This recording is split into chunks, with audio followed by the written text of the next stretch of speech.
검찰이 장경작 전 호텔 롯데 사장과 기준 전 롯데물산 사장 등 2명을 출국 금지했습니다. 이명박 전 대통령과 고려대학교 61학번 동기인 장경작 전 사장은 롯데그룹 내 대표적인 MB라인으로 알려져 있습니다.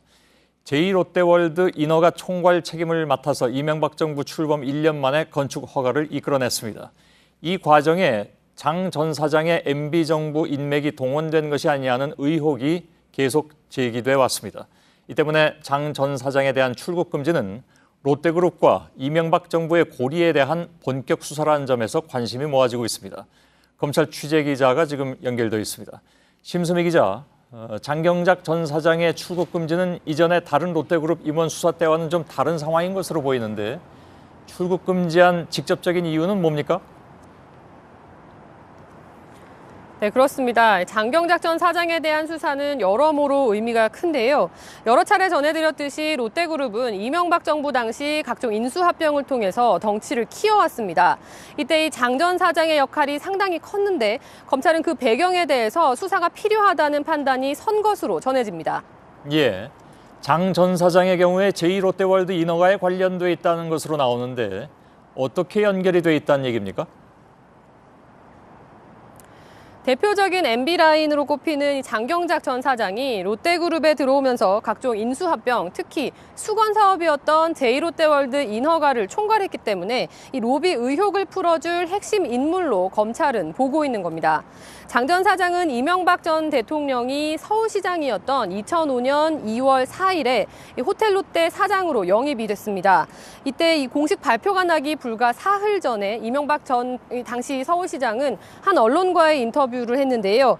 준비된 땅이 있고 자기 자본이 있다는데 제2롯데월드를 부정적으로 볼 필요가 없다, 이렇게 밝혔습니다. 서울시는 당시 건축 허가권을 쥔 여러 주체 중에 하나였기 때문에 이 같은 발언은 롯데 측으로서는 매우 반가운 일이었던 겁니다. 예. 아무튼 수사가 이렇게 진행이 되니까 이명박 전 대통령도 어제 그런 얘기를 했던 모양이죠. 나도 못했지만 이번 정부 더 못한다.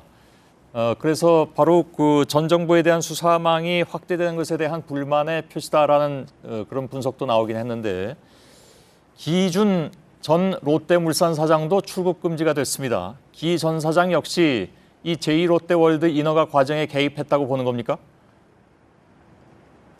맞습니다. 롯데그룹이 제2롯데월드 건축을 10수년간 성사시키지 못한 배경에는 그 인근 성남에 있는 서울 비행장에 위협이 된다면서 공군과 또 국방부가 거세게 반발했기 때문인데요.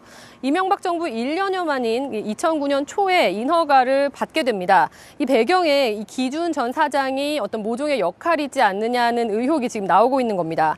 2009년 당시 이계훈 공군 참모총장, 그리고 로비 창구로 또 지목되고 있는 항공기 부품 수입업체 B사의 천모 부회장 모두 같은 이 기전 사장과 같은 고등학교 동문입니다.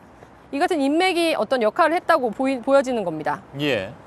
롯데그룹 수사가 한 달 넘게 지금 이어지고 있습니다. 처음부터 이 수사의 핵심은 제2롯데월드 특혜 의혹이다, 이렇게 보도를 해드린 바가 있고, 사실 많은 분들이 기억하시겠습니다만 제2롯데월드 허가가 그 당시로서 누가 봐도 좀 무리하게 났을 때 저거 언젠간 문제가 될 것이다라고 많은 사람들이 생각했는데 이제 이 수사가 본 궤도에 올랐다고 볼 수도 있을까요? 기존과 다른 좀 새로운 국면에 진입했다, 이렇게는 표현할 수 있을 것 같습니다. 검찰 수사는 그동안 신동빈 회장의 비자금 조성 의혹을 집중적으로 규명하는 데 좀 주력을 해왔습니다. 신 회장을 압박할 카드를 손에 쥔 다음에 이걸 활용해서 제2롯데월드 인허가 로비 의혹을 그와 관련된 진술을 확보하겠다는 계획이었는데요. 검찰은 여전히 표면적으로는 아직 제2롯데월드를 수사할 직접적인 단서를 찾지 못했다면서 좀 선을 긋고 있습니다. 하지만 장 전 사장 등 그 핵심 인물들이 도주할 우려가 있는 만큼 내부적으로는 관련 물증 확보에 주력하고 있습니다. 예, 좀 더 지켜봐야 된다라는 얘기로 이해를 하겠습니다. 심수미 기자였습니다. 수고했습니다.